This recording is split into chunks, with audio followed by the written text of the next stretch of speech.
Hey guys, welcome to another Magic the Gathering video. Today I'll be showing off my Meren of Clan Neltoth deck.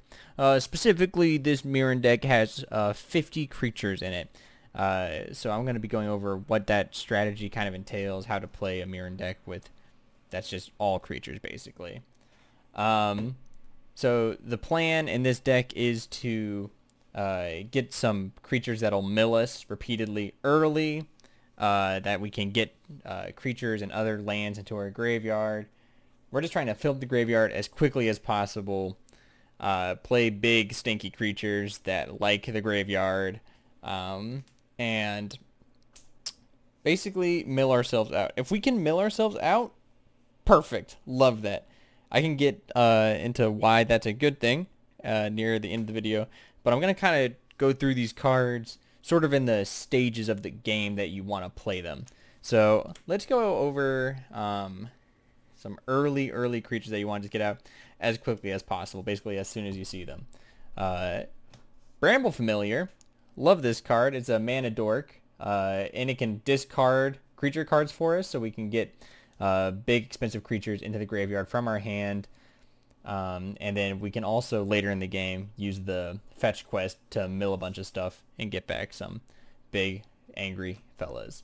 Skola Grove Dancer is a great card in the deck because our shields are down because we're constantly sacrificing our stuff, so we are able to get hit really easily, and also we don't have any reach. We only have like one reach creature, one flying creature in the deck, so being able to gain life super passively is very nice, and not to mention it can mill in a pinch for 3 mana. Got a couple of effects like this where we're going to ETB and mill. We love ETB triggers in this deck because Meren is bringing them back to the battlefield, and we want the effect as soon as we can get it. It's not very useful if we bring back a creature that has to tap to do something. We want to get that that presence on the board as quickly as possible, so we're looking for things that have ETB effects stapled onto them. Anyway, Circle the Land Druid. We're going to mill, we're going to get a card back.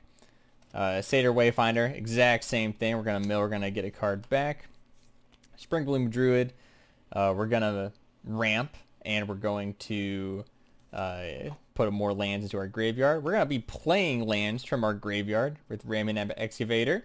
There's a couple other effects that do this, of course, right? There's Conduit of Worlds.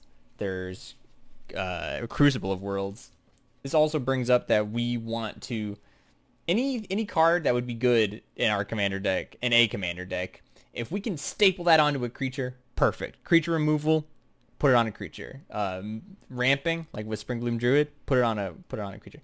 Like, we would way rather play this over Cultivate, because we're gonna be getting a body out. It's a creature count in the graveyard. World Shaper, great way to explode into the lead. If we it'll attack and mill for us, we can sacrifice it on our own terms and instantly get all of the land cards back. Viscera Seer, must have for a sack outlet. Another important sack outlet, Carrion Feeder. Cankerbloom is awesome because obviously it's sacrificing itself to give us more experience counters from Meren. Love the target artifact enchantment, artifact or enchantment removal. But proliferating is also sneaky good in this deck because we can proliferate the experience counters that Meren gives us. Caustic Caterpillar is just more removal, staple to a creature.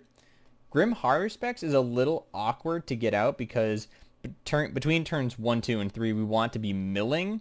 So it is a little hard to fit this in there while sticking to the game plan, but if you can squeeze it in, it can go a long way. Blood Funnel is an interesting card in this deck because discounting all your non-creature spells by 2 is a ton. That is a lot for artifacts, other enchantments, instant sorceries. Obviously, the huge downside is that we have to sacrifice a creature. What a tragedy! Not like we're trying to do that anyway. This is the first non-creature spell we've run into. Every non-creature spell in this deck has to hit really hard. This one's clunky, I will say. It is a lot of fun, though. I can't recommend this card enough. Not because it's good, but because it's fun. It makes the game a lot more interesting. Anyway, Blood Funnel, cool card.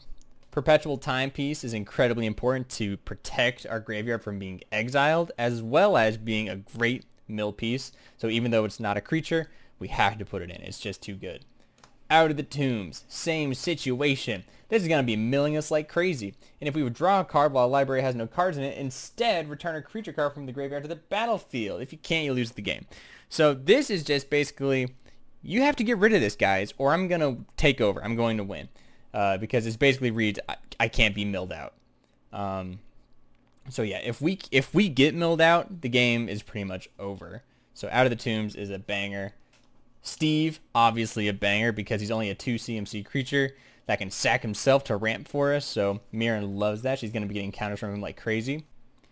Grimflayer, I never see this played in Meren decks, but it rocks. I tell you what, because in turn 3, usually there's a player open. So Grimflayer basically just reads when he deals combat damage to a player, you're going to surveil 3, and surveilling is very powerful in this kind of deck because we can save those very important artifacts, instants, and sorceries.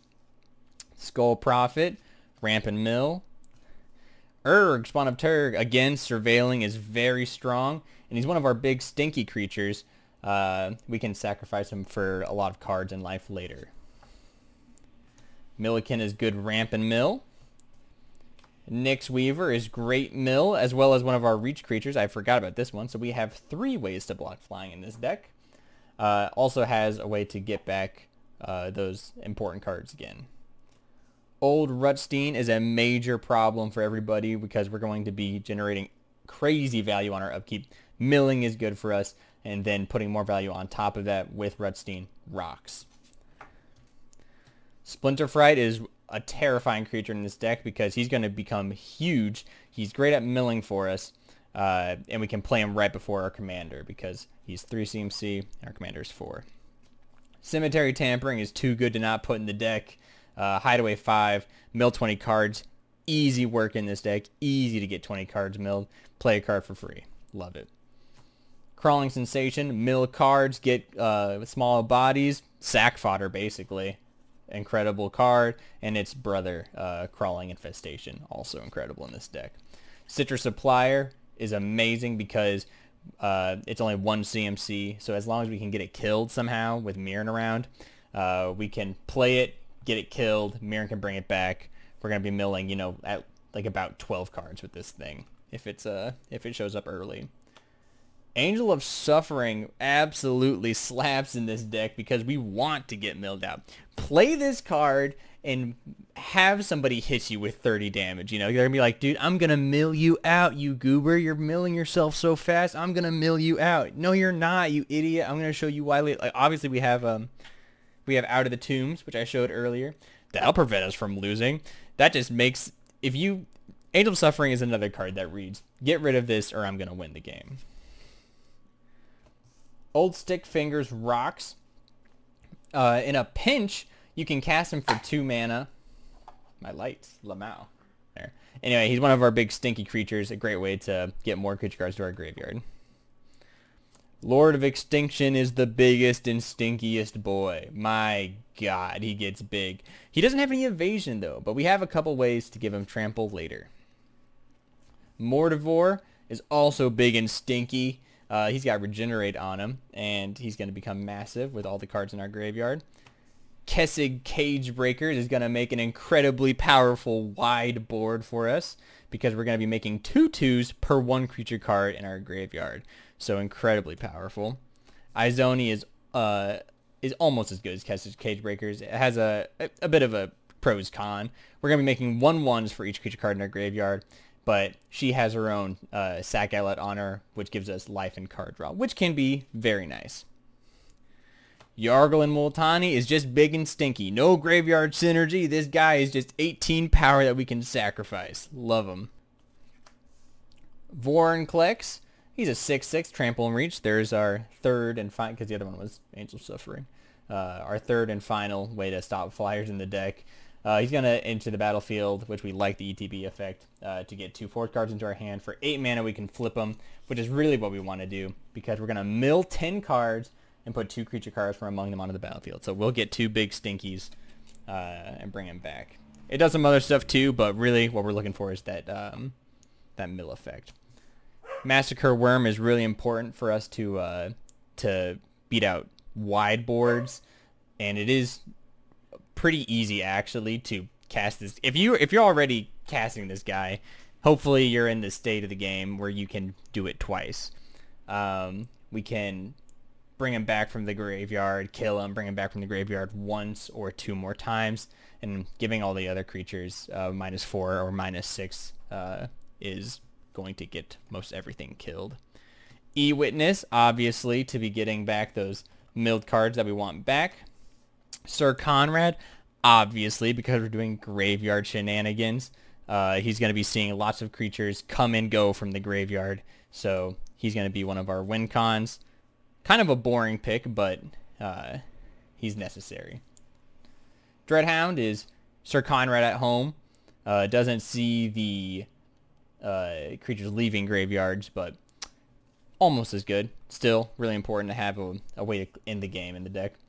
Bane of Progress is going to be our way to answer artifacts like treasures and stuff like that, tokens, enchantments that are big problems. Bane of Progress rocks because we're not going to be running barely any artifacts or enchantments. Ravenous Chupacabra is some of our spot removal. It's going to ETB effect, destroy something, so we're going to play it. Hopefully we can kill it and bring it back again if we need to kill something else. Deathbloom Ritualist is going to be a great way to dump our hand. We're going to be adding mana for each creature card in our graveyard, which is going to be a lot. Plaguecrafter is one of the only Edict effects in the deck. He can sacrifice himself, so he's a great turn 5 play after we get Meren out. Demogoth Titan is a 4/4/11/10? Well, that's insane. What's the balancing act? Oh, whenever he attacks or blocks, you have to sacrifice a creature. What a huge downside. That's tragic. Man, just how is that even playable? Obviously, it's because we want to be sacrificing stuff. And Skyfisher Spider is a 3/3 with reach. That's I think the 4th way to stop flyers. There's more there's more flying protection than I thought in this deck. When it ETBs, we're going to sacrifice a creature, which is great. We're going to do more spot removal with it, and when it dies, we can get some life back by exiling instead of letting it go to the graveyard. Like I said, we're going to have our shields open a lot, so every bit of life counts. Foundation Breaker is one of our evoke creatures. We love the evoke because they sacrifice themselves, so if Meren's out, we're going to get the ETB effect that we want, and the sacrifice will give us the experience counter. So Foundation Breaker and Shriekmaw are going to be our 2 evoke creatures. Just more target removal. Gerard is going to be one of our big stinkies, and he has the added ability to sacrifice our big stinkies to deal that much damage to everybody. So if we get, 20 creatures in our graveyard, get one of our XX creatures out, we're going to deal 20 damage to everybody. And so yeah, he's and not just that, but he's huge on his own, right? So worth noting, the sequencing for returning him to your hand and playing him. Let's say, for example, you have 2 swamps, 2 forests. Make sure you tap your swamp and forest before you sacrifice it. So you'll tap, say 4 mana, 1, 2, 3, 4. Then sacrifice your swamp and forest. He comes to your hand. You still have the mana floating. You can still play him, even though you don't have all 4 of your lands. Rise of the Witch King is our other edict, but it's going to bring us back a permanent card from our graveyard to the battlefield. So those really valuable enchantments and artifacts are a way this is a way to get those back. Victimize. We're going to be bringing back the biggest, stinkiest fellas just for sacrificing a creature, which we're doing anyway. Gerard's Orders is a very on-theme tutor. So we're going to be putting probably a sacrifice outlet into our hand and a big stinky guy in the graveyard. Altar of Dementia is the second and last artifact in the deck. Notice there's no Soul Ring in this deck because Soul Ring ain't a creature and it's not synergistic enough with the deck to warrant putting it in here. So we're going to be sacking creatures with this thing for free. Awesome. We can mill ourselves with it, or if possible, we can mill out an opponent with it too. Pretty sweet. Underrealm Lich is an amazing card to have out. Anytime we would draw a card, not just your first card, it's anytime you draw a card. You look at the top 3, put one into your hand, the rest in your graveyard. Amazing. Amazing way to sort through the cards really fast. Lotleth Troll is a way to get big stinkies into our graveyard from our hand. Fauna Shaman is another tutor. And also a discard outlet to get the big stinkies into the graveyard. Titanoth Rex is an 11/11 that we will be rarely seeing on the field. We're using it for the cycle, so we'll discard it into the graveyard, draw a card, and then we get to put a trample counter on target creature we control. So some of those big giant guys like Lord of Extinction, we can give them the trample they need to close out a game. Disciple of Bolas is we're going to be sacrificing the huge creatures to draw that many cards and gain life, which is, again, very valuable in this deck.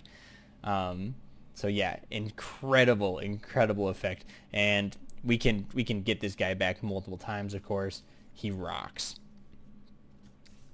Brawn is the other way we're going to be giving our boys trample. We're going to be milling like crazy. This guy's a creature. As long as he's in the graveyard, we're going to have everybody's going to have trample. So it is very common to see him go to the graveyard every single game. Gnaw to the Bone. Like I said, too many times have I died without because I didn't have enough life gain in the deck. So this is more insurance to buy you more time. Not just that, but you can play this, when you just have, 20 creatures in your graveyard, gain 40 life. That's huge. That'll get you way ahead. Living Death, obviously. We're going to have all these creatures in our graveyard. Let's get them out for free. I think we're going to be outvaluing our opponents in graveyards here. So the only board wipe in the deck, and an incredibly synergistic one as well. Morality Shift is a funny card. I can't fully recommend this card, but it is funny. Exchange your graveyard and library, then shuffle your library. The goal is to mill ourselves out. Yes. So this is insane, right? We're gonna be getting to the end goal very quickly. That's awesome. The problem is it costs 7 mana, so it's really hard to get to that point. It's a sorcery, so we can mill it by accident. And when we spend 7 mana to cast this thing, somebody is probably going to have an answer for it. Not just that, last time I did this, I was all tapped out, and I got Bajuka bogged when I when I cast this thing. So it can blow up in your face for sure. Still, it'll end the game if you have somebody like Conrad out, because he's going to see all the creatures come and go, instantly win, right? So it is a cool card, and is the only place I've ever seen this played. Spore Frog, if you want to make your friends upset, because you can stall the game out for as long as you need to win. I wouldn't recommend doing that, though. That's pretty BM. Still, he sacrifices himself. He prevents combat damage this turn. Awesome.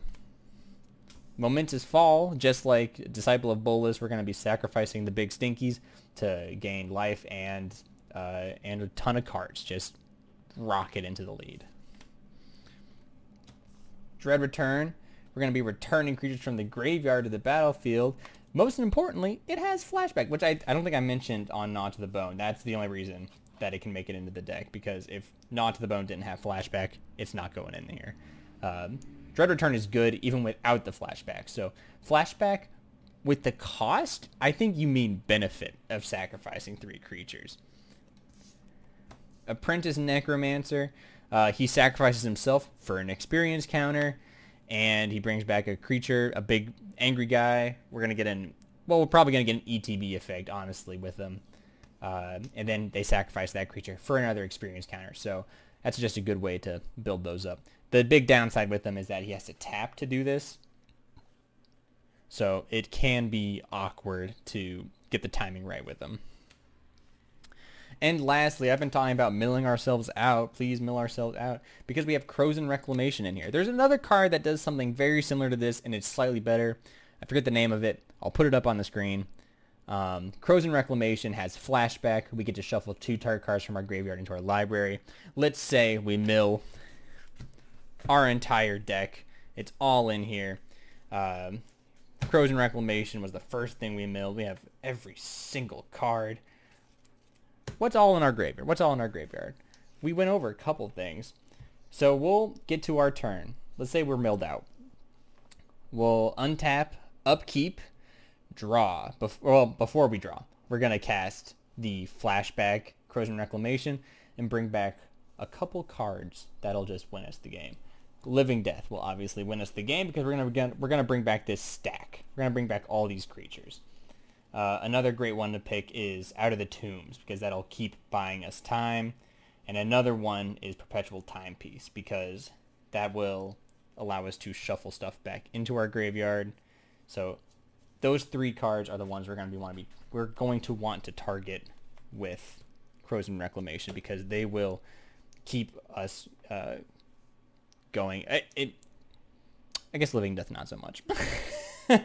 Maybe Living Death not so much. Out of the Tombs and Perpetual Timepiece are the way to keep the game going. Woo! I think that's everything. Yeah, just wanted to share my Meren deck. It's one of the ones I'm most passionate about. I guess I'm passionate about all my decks. It's one of my favorite decks for sure. Golgari means a lot to me. So this started out as a Gerard Golgari Lich Lord deck, and you know had almost no synergy with it. It was one of the first decks I built, the second deck I built actually, and here we are today. It's been refined, I will say. I do make swaps here and there, but I do promise. I've taken an oath, I guess, to keep the count of 50 creatures.